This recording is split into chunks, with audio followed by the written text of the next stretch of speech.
And good afternoon. Today is Tuesday. What a wonderful way to begin the week. With Let's Talk About It Tuesday. You are rolling on the dot with Dr. Kimberly and Dave. Dave is having technical issues. He's been kind of in and out. Hopefully, his technology will work for him. We got a picture, but no sound, and then not a picture. So we don't know. Them little technology demons is attacking him. So we pray for him now and get them little demons up off of him. Hallelujah. But guess what? What a way to start the week out with. Are you okay? um, so one of the things that I enjoyed when I was in the military is when I was stationed down south. And it's amazing how when they say, hey, how you doing? They actually stop and they pause and wait for you to answer the question. Yeah, and then I came back up north and people are just so busy. And when you say, hey, how you doing? That's just like, oh, girl, them shoes is cute. And they keep on moving. It's not the moment to stop and, wait for the answer. Mm-hmm. Yeah. But we definitely want to say thank you so much to the Deaf of Hard of Hearing for being with us. And they have been for the last 16 months. What an honor and a privilege it is to provide broadcasting and making it accessible for everyone as much as it lies within us to be able to do. Yep. And we want to say thank you to Disability Advocates of Kent County and to 100 Shades of Disability, because we definitely can't do what it is that we do without their sponsorship. And today, drum roll please, we are so excited. The one, the only, the most beautifulest one, master's candidate, yes, Miss Racquel Townsend. Hey, girl. All right. Hey. All right. Hands together and give God some praise for us. I guess. Thank you for having me. I am so excited. Yeah. For you being on the show today. Let me. I want to ask you, how are you doing today? I'm okay, for real, and I am. Okay. I am doing well. I got delivered on yesterday, so. Today's a new day. Look. Today's a new day. There's no sunshine. Yeah. So I feel like Kirk Franklin. I'll just smile. Exactly.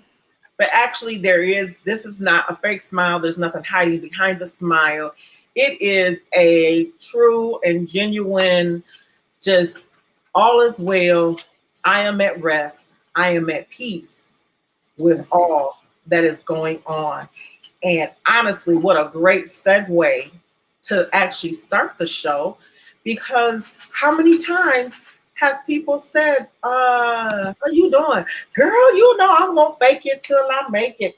Yeah, that facade is real. So it's really important to check in with yourself as well to see if you are okay, because we live in the, go of today's society.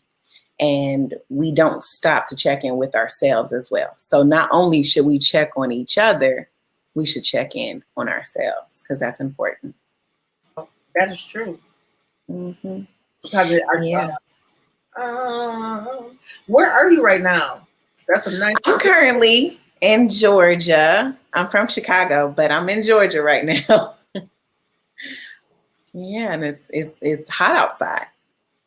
No, my husband just came in and said, it's like 100 degrees past hell. I said, what? Not past. I'm sitting in here freezing. I had to laugh the other day because we have these wonderful neighbors, the kind like back in Leave It to Beaver days. And, the different show where they still bake cookies and bring them by your house. Yeah. They still do that in my old neighborhood in Chicago, though. I lived in a neighborhood called Merryneck. So when people move in, they still take a dish over there. So at least we know that still exists. So my husband had to have surgery. Okay, one was an emergency one, and then the second one was an emergent surgery. No, the first one was an emergent surgery, and then the second one was a scheduled surgery. Yeah. Okay. And they were less than, I think that my dog is chewing on my eyelash pad. Okay, so Dave wants to come in. We have somebody. Well, hello. Hi, Dave. Hi, sorry, had a little technical difficulties because you turn your StreamYard on and it said I didn't have a microphone, and I did, but anyways, restart a computer and it works magic.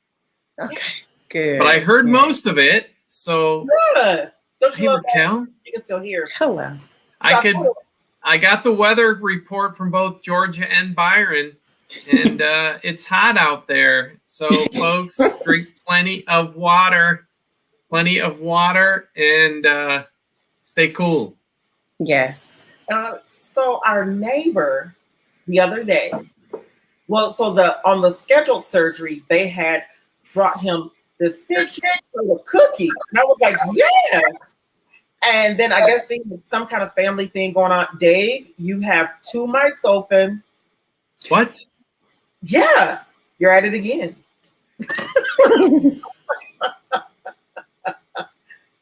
That look on his face. But I know.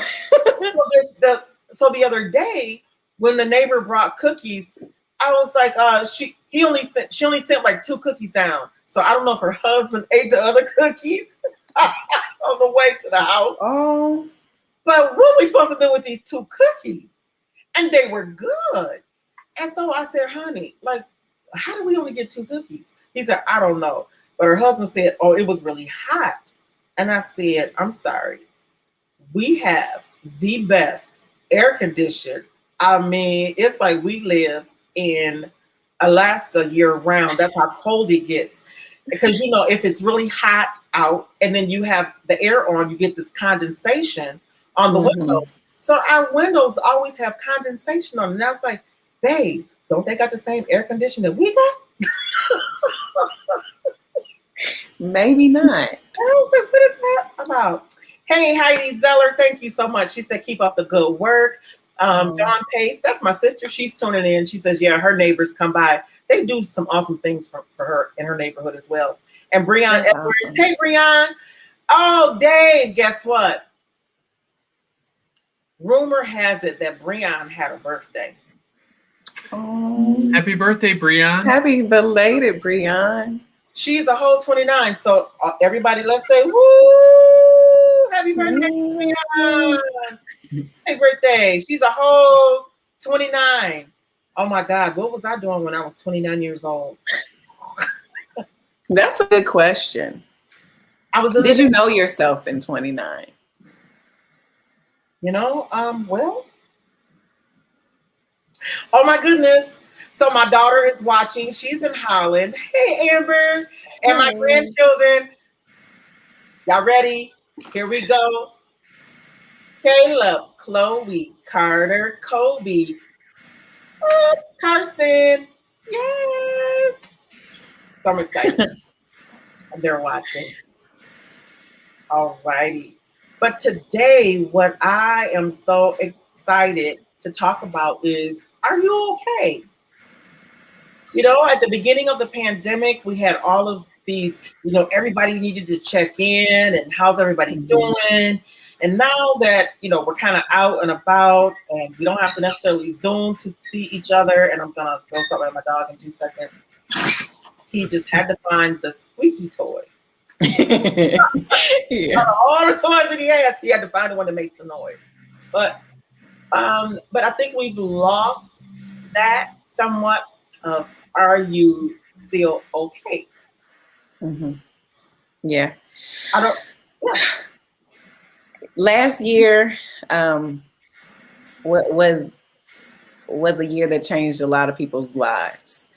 So we were forced to sit down and be in solitude, which can be beautiful, but it also can be very different and, be like a shock to what we're used to. and that touch and everything. It could really drive us into a state that doesn't always feel good. But I'm a advocate for it's okay to not be okay. A lot of people don't get that understanding, or they're not encouraged to feel, and that's important, because when we feel like we're stopped to move forward or push through our emotions, or forced to push through our emotions, we don't take that time and those opportunities to really reflect or understand where those emotions are coming from. And then that goes, we then go into like a rabbit hole of despair almost, because we're not understanding where this is coming from or how to get out of where we're going. And it just goes down, or a tornado of different emotions that we just simply don't understand. So I've been there multiple times in my life. I've tried to commit suicide about 3 times. I've, my father growing up, I love my dad. He is a recovered drug addict. So he's been through a lot, seen a lot of what he went through. My mom, she had postpartum when I was born. So she went through a lot of turmoil inside her brain as well, because there was a lot of things she didn't understand. And we like to blame people for our happiness. But last year really taught us that everything that we need is within us. Although we like to experience wonderful things, we really have to find out what makes us happy. And that's what really changed my life. I lost my mother last year as well. So that was a heartache that still goes on each and every day. I never get over it, but I learned how to deal with it. And I've learned that perspective is everything. You can really change your life and your views about life based upon how you perceive things and how you choose to internalize them or not. So that's really important to me. And that's why, like Dr. Kimberly said, that I'm in school for my master's. Oh, I'm sorry. Go ahead.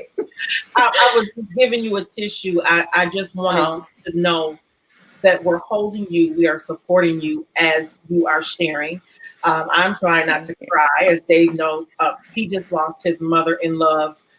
And I just lost my father. And so we know, and we understand about those pivotal relationships. That the beautiful thing about my mother's death is that through her death, I really found me, and I found what unconditional love really means. I found out that my mother, she actually had been battling cancer for a long time, but never let us know. In 2017, I found out that I had a brain tumor. So her entire world shifted to, I got to make sure my baby is okay. But through that, she really took a back seat on what she needed, and just to think about that shows me the amount of sacrifice, the amount of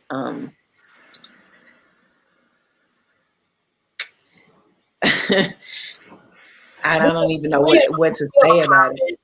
We have a comment, and I am a United States Navy veteran, and so we are always called, you said, your sisters in arms.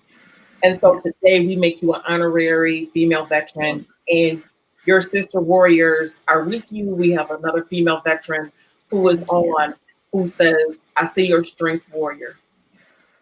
And I appreciate that. So today we make you an honorary female veteran, and know that Heidi is a veteran and she's watching, and Sarah is a veteran and she's watching. And so know that we have you today. Well, thank you for everything you all have done, because that's amazing. And we appreciate you too.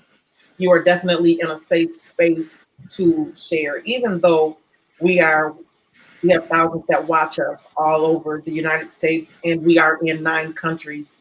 And so we don't take that lightly.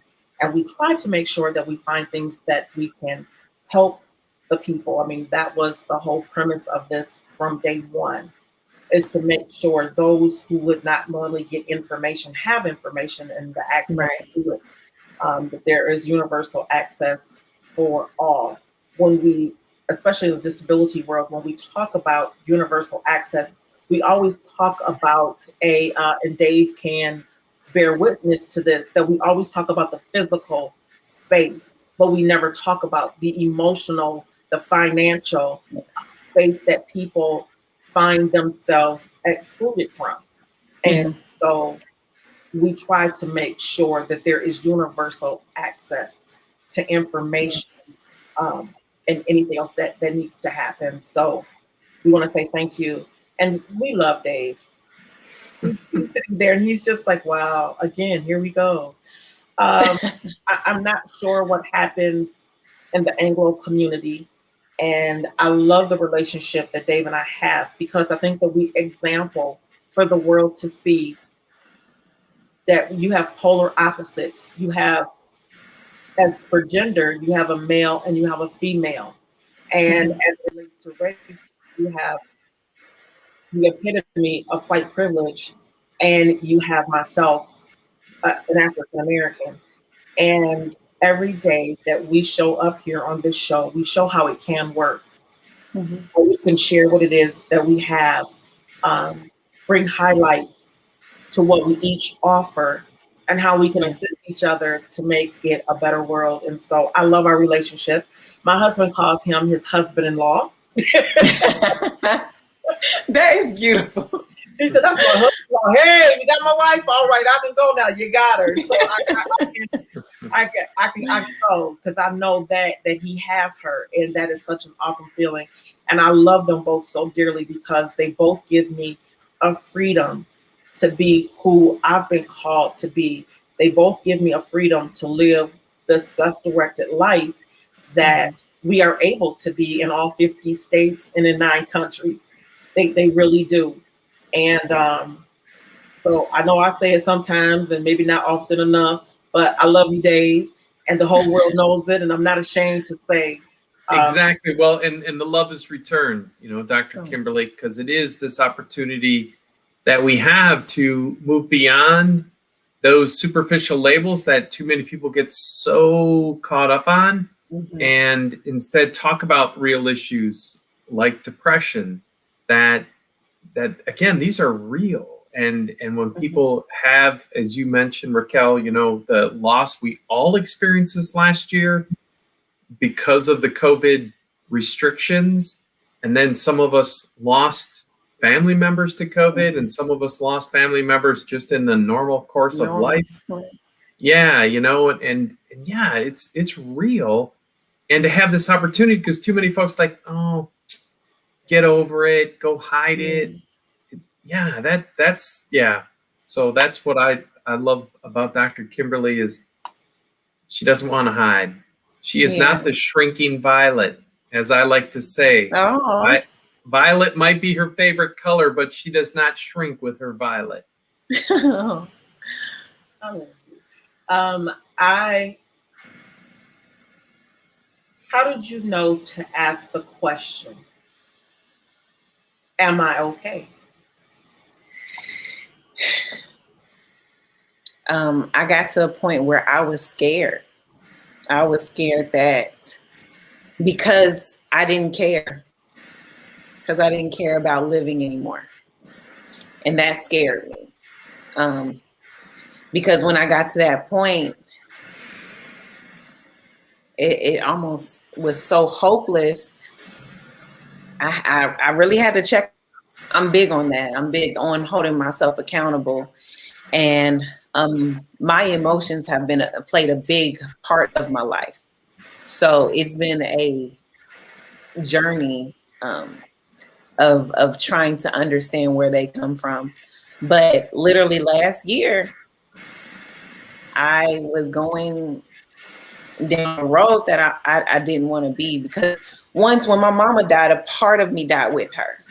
and I've faced a lot of trials and I've been called a fighter strong, they say. So normally they don't check up on us. But say that again. I've been called the strong one. So normally they don't check up on the strong friends. But sometimes those are the friends that you need to check up on the most, because they not only take on their own hurt, they take on others as well. But it was a situation of my mom, and all my family is in Chicago, and I came back to myself. I had to deal with me. And I was like, either I'm going to go this way or that way. And honestly, it was on my heart to start writing a book. And that's when I started the book that I'm writing now, called It's Okay to Not Be Okay. Because we need to know that it's okay to feel exactly what you feel and go on your own journey. It's okay to be in the place that you are right now. That doesn't make you less than. That doesn't make you weak. That doesn't mean that anybody else's problems are bigger than yours. You are experiencing what you are experiencing, and that's okay. And when I changed my perspective to not hold it like, why is this happening to me, to like, okay, it is what it is. How can we move forward? That's what changed. Yeah, and that just resonates so much with me. Back when Dr. Kimberly and I were little kids, there was a book out there that was called I'm Okay, You're Okay. Mm-hmm. And I don't know, I can't remember what the book was about, but a priest friend, he changed that to just what you were saying. I'm not okay, you're not okay, and that's okay. Mm-hmm. You know, so that resonance of what you were just saying is like, let's talk about, I'm feeling down, I'm feeling great, I'm feeling broken, I'm feeling whole. Let's talk real. And all of that's okay, as opposed to putting on that facade of, I'm okay, everything's fine. Yeah. So, I also had to, I'm sorry. No, go. No, go. You know what? It's like 4:24. And normally we take a station identification break, but today we're going to forego it. I love it because we got right into the topic, and we may go a little long. So unfortunately, if Beth needs to go, we still do have closed captioning on all of our platforms.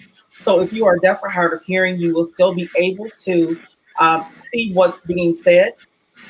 But we've got some really great comments. It is, thank you so much for addressing real life issues. Wonderful broadcast, much needed. The other comment was, anyone who can come and be transparent in a public place needs to be commended.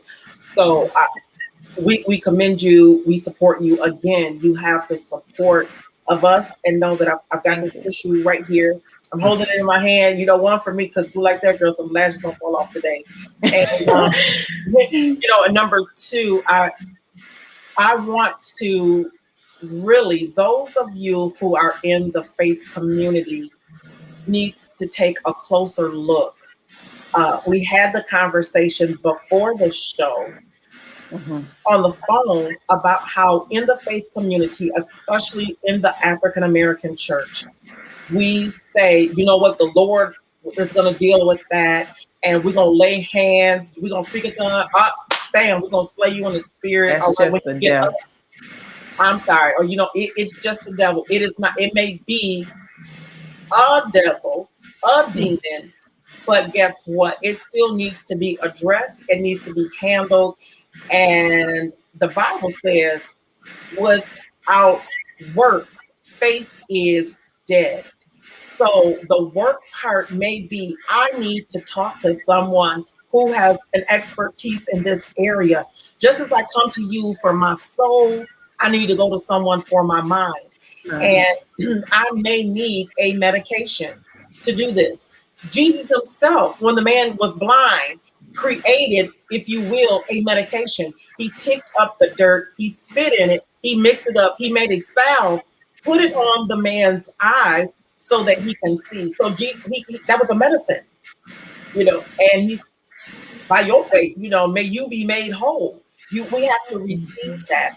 And so I would implore, admonish, give a strong warning too, especially during this time where so many have not had an opportunity to exercise their faith and their beliefs like they normally would, because they are not in the congregation, in a group. So maybe you had a way to hide in there, but at least you maybe felt some sort of relief when you went into a service. But as someone who has been a person of faith, and as they say in our culture, I've been saved, sanctified, Holy Ghost filled, fire baptized, and loving Jesus from a little girl. I think I was 5 years old the first time that I spoke, in tongue, was in prayer. My grandmother laid hands on me. We was at the Sherman Street Church of God in Christ, a little storefront. And you gonna get it today, baby. And so at 5 years old, here it was, down there tarrying for the gift of the Holy Ghost. That's all I know. But there came a day and there came a time where something welled up in me. There was such an anxiety. The anxiety caused me to get nervous, stay in, and I was in such a depressive state. I couldn't even have light come in. Every blanket that we had, any towel that could block out the light, covered every single window in my home. I could get up, get the kids together, but I can't have no lights on. Just in such a deep, dark place. I can think of at least 3 times in my life. I still got the marks on my wrist, the first time where I actually, had slit my wrist. And it was amazing to me because they were like, she's in the Navy. When they got me to the hospital, they sewed me up and it was like, she just needs a pill. She's strong. She don't need nobody. It was like, well, obviously I did. It was a cry for help. And I just remember, okay, they're not going to help me. I'll figure it out. And I went and I bought all of these dishes. They were glass. I bought a case of glasses, a case of glass plates from the dollar store. And the building, there was a brick building behind me. And I went out my back door and stood on the balcony and I just threw these dishes up against the wall and watched them crash, and everything that was in me, this is bothering me, and I just threw it and crashed and it just broke me. Because the Bible says that, certain things can be put back together, but the anointing will destroy. And so I said, I want to destroy all of this that's in me so that can't nobody come back and put these pieces back. I don't want them back together at all. None of it. And I just sat there and it was like, do we need to call the police? What's going on? What happened? Oh my Lord, all these people are gathering around. I said, I'm just having a nervous breakdown my way. Just leave me alone. Yeah. As they saw my wrist, my wrists were, still bandaged and, from the hospital. And they were like, oh my God, do we need to call a paddy wagon? I'm nervous. No, right. But in that moment, I think it was just so pivotal for me, because when I asked myself, was I okay? I said, no. Yeah. Sometimes it's really important just to surrender to your emotions. And in our community, sometimes words scare us the most.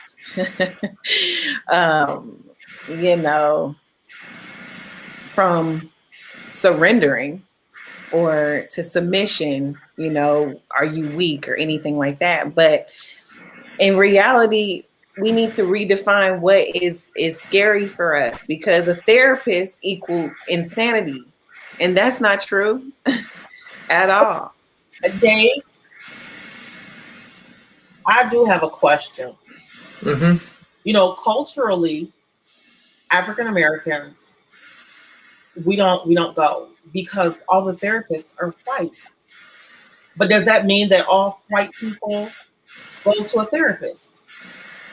Oh, absolutely not. I got a long list of white people that could take advantage of therapy. I mean, I myself am in therapy, just helping myself to grow, helping myself to work on issues that I have had for many a year. And so, and because it is this, back to that surface level, I actually filled out an application a couple of weeks ago to be on this committee, and they haven't gotten back to me. So I don't know if they thought I was too snarky, because I mean, when the only box they gave me was white, and I mean, whiteness, and I put other, and I put Northern European, because that's pretty much I'm Irish, German, and Polish. Mm-hmm. And Northern Europeans are very stoic. We are very, though, where you talked about the experience in a lot of African American churches, very, alive and dancing. We don't do that, where Mediterranean folks, and again, these are huge caricatures, but Italian folks and Greeks and just that Mediterranean folks will be a little more expressive. And so, this monolith of whiteness is one piece. However, the most important thing, getting back what you were asking, Dr. Kimberly, is, is our therapeutic community culturally competent? And do the therapists look like us in the way that we care to go talk to somebody? I mean, I happen to choose a female therapist, but she happens to be white, and anyways, but I mean, you are absolutely correct. I would bet that the social workers and psychiatrists out there, there's a teeny percentage or not a teeny, but there's a too small percentage that's African American. And then what are we doing as a community to recruit and train folks into those helping professions? I think that really came up last Thursday. We had an African American teacher. He has his master's degree, and he said what he does parapro like in special education for like 5 years, and that number one, as a male, a Black male, and being a teacher, teaching children with disabilities was never an option, or said, oh, okay, that's something to even consider or think about. And I'm like, wow. And nor is it, let's talk about what happens within our families that has caused trauma. So that's major. So that we can heal. I mean, we're not going to go all the way back to slavery, but we can, and how certain things were formed within our culture, living inside of another culture. Yeah. But I mean, it's they're just the traumas that happen that really it's deep addressed, that never get addressed, but are continually perpetuated within our family, even though we have an opportunity to do something different. As we can see the comment, I love Shayna. Shayna is in Bel Air, Maryland, and I love her because she represents such a unique person. I mean, people, just a demographic. She was able-bodied, and then she acquired her disability, and being a single mom, choosing to go through therapy and then make her children go through therapy. And I don't want to use the word fake, but said, okay, this is what we're getting ready to do. That you're not going to take this the rest of your life.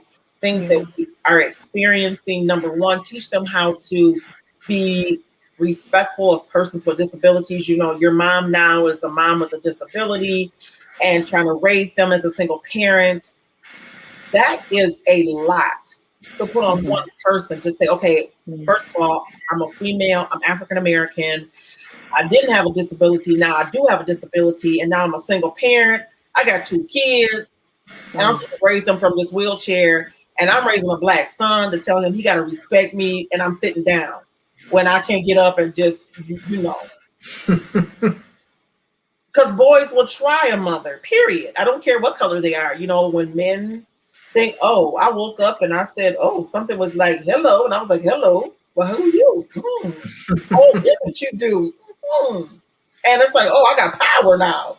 You know, I think they think power. I mean, no, y'all think power comes through that, you know, it rises up. Just saying. And then, but we know how to make it just go on down and just sit on down. So I'm just saying, just go on, sit on down and sit down. But when you think about the anxiety, number one, of raising children and then raising them as a person with a disability. And I always look, what came first, the chicken or the egg? Because what comes first, the anxiety or the depression? And people think that there's such polar opposites that how you gonna be anxious about something and be depressed? Because they make the assumption that the anxiety has you way up here high, and the depression takes you low, low, low, where you're just this opposite sad. But that's not how it necessarily works. No. It really doesn't. But just the thought of that. But my question to you, Dave, is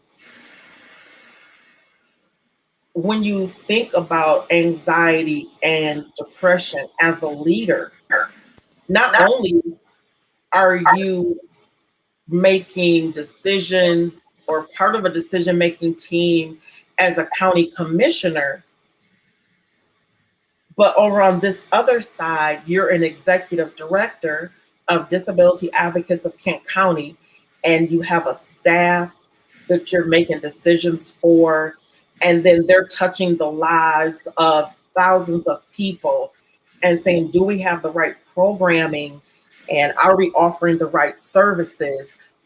Who do we need to get to come on board and getting our message out? I mean, so I'm building this picture because guess what? All of that brings anxiety. Mm-hmm. Yeah. I mean, it's interesting that our number one job as peers is to help navigate folks to the resources both within themselves and in the community. I mean, the most important thing we do as it relates to depression is we honor its realness. Mm-hmm. That's a weird thing to say, but it's real. And again, I think I've mentioned it on this show before. I saw a meme a couple of months ago that just struck me so hard because it said, like, depression is the most poorly named thing.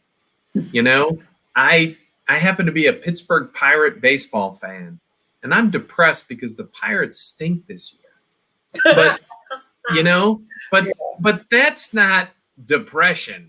That's not like you physically and emotionally cannot get out of bed or can't leave the house.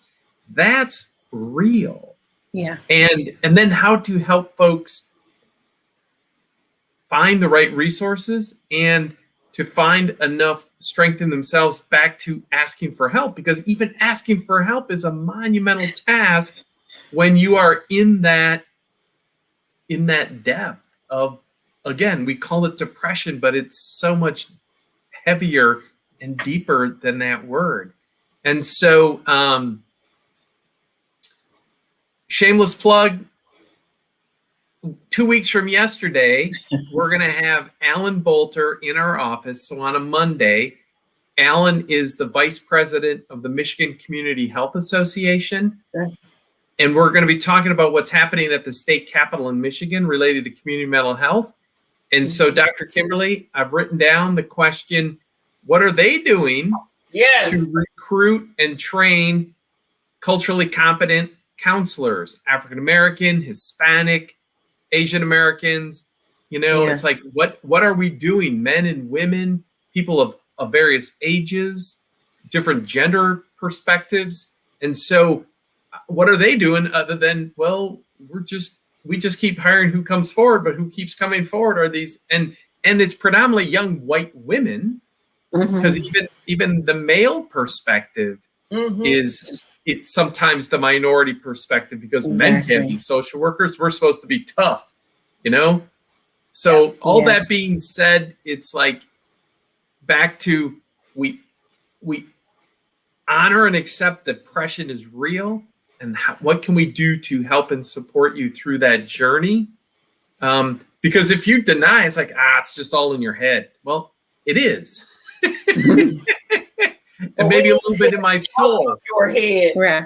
Exactly. Exactly. And it's not as easy of just get over it. It's because if it was, people would. Yeah. And I think it's really important also to really encourage it to be taught in schools, because you do not know what's going to happen in life. Mm-hmm. Sometimes it's inevitable that things will happen to happen. So just anticipating that, what I'm actually focusing on is emotional intelligence. Okay. We don't have enough. Okay, sorry. I'm sorry. We are on 5 platforms, so I am seeing comments from everywhere. So we have comments from YouTube, and the comment is, asking for help is a monumental task, especially when you've been conditioned to keep quiet and viewed as abnormal for bringing forth issues. Yes, that's important. And I wanted to touch on that because as young people, we learn so much. We're sponges, right? But everything we learn might not be what we need to excel. That's why emotional intelligence is a major lesson to be learned at younger ages. I had to really check myself because I would blame my parents for everything. I blamed them for what I didn't have. I blamed them for how I felt. I blamed them for not being there. But in reality, I had to look at myself when I was 33 and say, hey, you don't have your stuff together. And then they had you even younger. So how do you expect them to know anything? Because you don't even know it. You really have to give them grace. And when I learned that, I'm like, oh, they're people too, you know? And that goes back to blaming people for our happiness. And of course, if we love somebody, we have compassion and we want to make them feel good or want to be a positive light in their lives. But in reality, it's way bigger than us. It's way bigger than them. And you have to take care of you before you can even help anybody else. Yes. So if we're learning at a fundamental level of how do we feel, acknowledging that, then we really can learn how to manage our emotions, how to move through different obstacles, because we have these tools now to learn a different way or pull a different, emotion out of our hat to choose versus instantly being angry. And, we choose the wrong emotion and we're going down, maybe getting upset when it doesn't need to go there, or getting overwhelmed because we're not understanding why it's not happening, or why do we have to deal with this certain situation at the specific time. And it really gives you an understanding of not only yourself, but then you understand how to communicate and how to interact with other people too. So at the foundation of everything, I think you have emotions, right? Even if we're talking about young kids in school, if I don't like math, then I'm probably not going to want to work on it or excel at it. And liking something or having a negative emotion towards it will hinder you from moving forward. So if you understand where you are, how about using a different technique or using art therapy? And acting really got me through all of my trials and helped me understand my trauma. So it doesn't have to be just going to a psychiatrist or a psychologist, right? It can literally finding different outlets in order for you to express or, convey the emotions that you need to convey in a positive way. turning your darkness into light, I but think it's that's why important. it's important for children to be in sports, because I think that it gives them an opportunity to have an outlet, and you find out that maybe what you're experiencing at home that somebody else might be experiencing too. Yes. And then so you get an opportunity to have a conversation with someone else. I have to say, as a mother of three, I appreciate who I am. I celebrate myself because it's difficult. When I was married, having babies at 20, I had been on my own. I was in the military. And so there wasn't anybody to sit and teach me, oh, now this is what you do, how to be this mom and work. And of course, nobody in my family had ever, gone to the military, got married, and then, got pregnant, had babies, and in the military. That's a whole nother animal in and of itself. And so you learn so many different things. And then when you're moved from duty station to duty station, yeah, just the dynamics are just so different because you're in a very closed community versus being a civilian where everything is open and out to you. If you're in the military, if you're on the base, that's all you have. The base is self-contained. It has a McDonald's. It has a Walmart, quote unquote, on there. It has daycare. Your job is on there. So that's all are just this group of people. You don't have to interact with civilians if you choose not to. And so when you leave that closed environment and you come, it was different. That's all I can say. And that's okay. It was definitely different. But then I found it again, being now in the disability community, it's a very close community as well that lives within the community. I think that I had more access as an African American female than I did as a person of color with a disability. I found myself, back in this little boat again, and just right here in this little space. And it's like, wow, this is different. But I want to say thank you to Disability Advocates of Kent County, because they really came alongside me and helped me to figure out who am I in the midst of all of this. And Dave, again, here we go. He was just so instrumental in saying that you have power. And we're getting ready I'm about to plug into your power. I said, sir, there's nothing in them sockets. What is you talking about? them is dead. Them some dead sockets. There ain't nothing going on with them sockets. And it was so funny. It was like, well, maybe we need to clean off the fuses, or maybe you need new fuses. He says, but definitely you are a source of power. Yes. And I didn't see it, couldn't receive it, but I want to say thank you just for your grace of saying it's there. And the first thing I did was put up a wall and say, well, you can't have it, you're not going to exploit it. And that's no, like a 2-year-old. And he says that's not it, but for me, you represented everything that was, no, don't let that happen.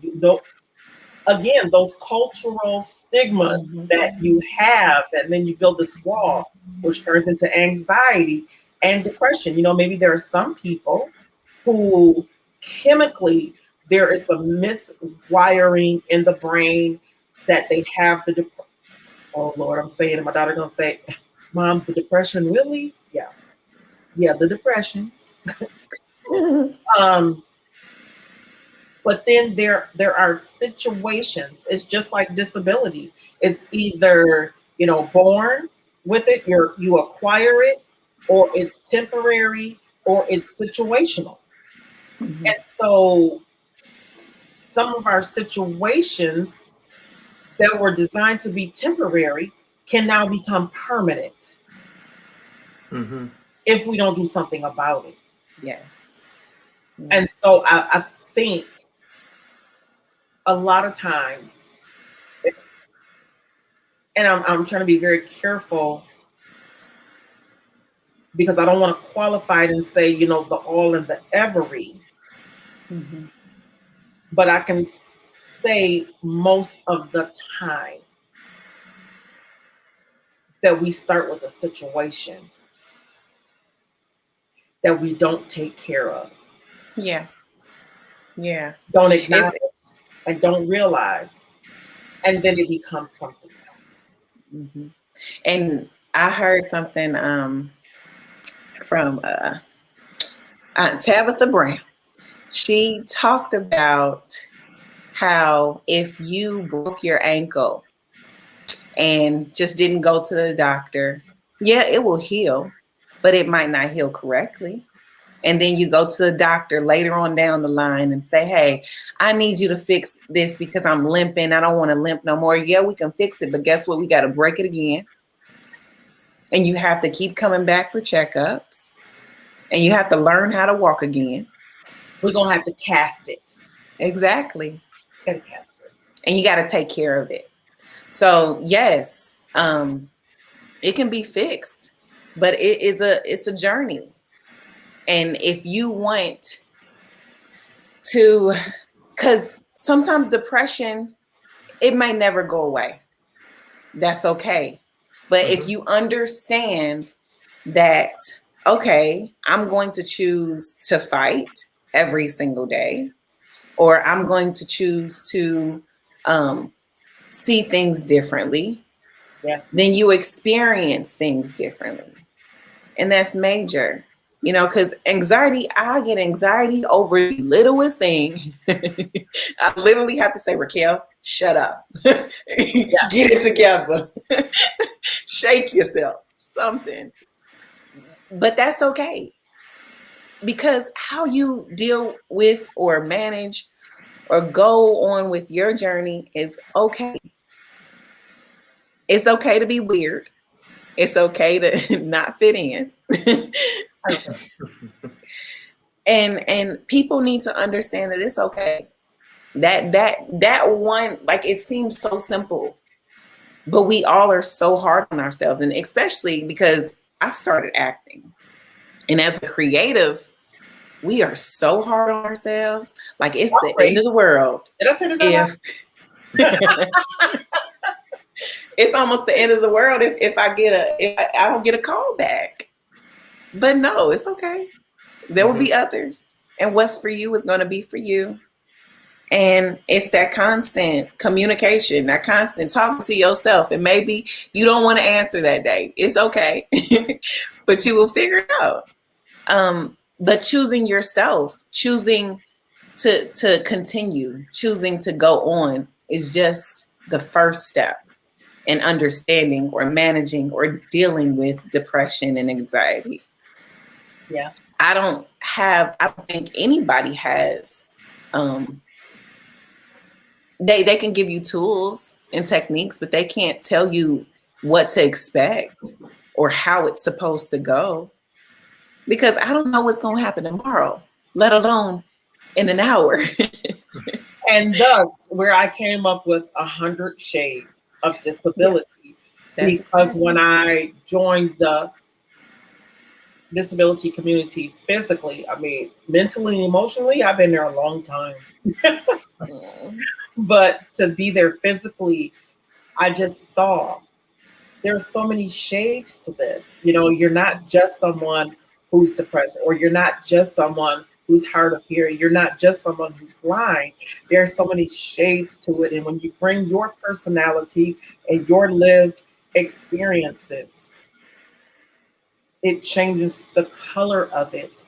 And I tell everybody, no matter how you feel, get up, dress up, never give up, and show up for life, because somebody needs your story. They do. To define you. I want to say thank you for your candor. I want to say thank you for sharing. Dave, any final words? Well, most importantly, to echo your gratitude to Racquel. Thank you so much for being with us. And then to everybody else, ask for that help, Yes. and if you can't ask for help asking for help, right? Yeah. Just find that person that you again, and I'll leave it there. And if you're not getting the help you think you need, call disability advocates. We'll walk alongside you. Again, ask for help, asking for help, and that's okay to not be okay. Yes. It's okay to be exactly where you are and love that, because that's the first step. What great Yes. words. Thank you. And y'all see how pretty Thank she you. is. Mm. Thank you. Yes. Thank you so much. This is how we are starting this week. Are you okay? Is it okay? Is it all well? And the answer is yes. No matter how bad it may look, how bad it might seem, there's somebody who's waiting with that hand I'm here to give you a hand up, not a handout, but just a hand up, and say somebody has been where you've been, and we all have enough collected experiences that we can come alongside you. And let's see, do we have some comments? Yes. So I think we got to find some final comments from our audience here, and it was, Racquel, you are a breath of fresh air. That's so sweet. Thank you. That just made my day. I appreciate you. Whoever said that. Oh, that was my dog. My kids got emotional intelligence. Oh, thank you. Help me, Jesus. I'm gonna be So I'm just saying, she has been watching live on YouTube, and so with her children, and that is just awesome to have a young woman, because you guys are you're only a year apart, Mm-hmm. and it's nice for them, number one, to see their mother have gone through the process and see what it looks like on the other side, and then to see someone who is their contemporary, who is on the show, who is being transparent. And I want to say thank you. And for those days that it gets dark, know that you're not in there alone. You are not by yourself. We are with you. I'm with you. Dave is with you. Saying, you can do this now. Yes, you can do this right now. He's got his little hands. He does his little prayer, but that we are there with you. Yeah. You don't have light without darkness. So learn how to shine through it. We're just a phone call away. And we want to say thank you so much for tuning in today. We did this without any commercial breaks. It was a great show. I want to say thank you so much for all the hearts, all the likes. I'm telling you, it was buzzing on all 5 platforms. So thank you for tuning in. And if you are new to the Rolling on the Road brand, tomorrow, take the opportunity to catch up on some of our past shows. Got an appointment on tomorrow in another city. And so we're going to give you a really great show on tomorrow. Actually, the guest that you will see is Miss Yana Crawley, who was just in Coming to America 2 with Eddie Murphy. So if you haven't seen the movie, it's on Prime or HBO Max. And when you watch it and you get to the end and you hear this woman singing down in the courtyard, boy, Eddie Murphy and his wife and the family are like, oh my God, yes, that's her. That's Yana Crawley. That's who is going to be on tomorrow's show. So please, watch it, and you're going to enjoy it. And we will be back here with you guys on Thursday. Dave and I doing it is what we do best. And we want to say thank you to the Deaf and Hard of Hearing for rolling with us. You guys are just awesome. And to Disability Advocates of Kent County, and to, where are we? 100 Shades of Disability. Yes, thank you. They help us do what it is that we do best. So we'll see you tomorrow, 4 p.m. Eastern Standard Time. And If you haven't gotten your vaccine, please, please, please, Please do. please do. You know, if not, get your PPE kit and yeah, there you go. Alcohol. And if you're not busy, tonight Alcohol. at 5:30 p.m., Empowered Networking and Businesses will be at the Bingoe Center today from 5:30 until 8. Opportunity to network and see some of the best, the brightest, the greatest, yes, business owners of people who are of color and indigenous people. The biggest event of its kind in Western Michigan. So please be there or be square. We love you. We appreciate you. Yes. And until tomorrow, please be safe and mask up. Yes. Peace out.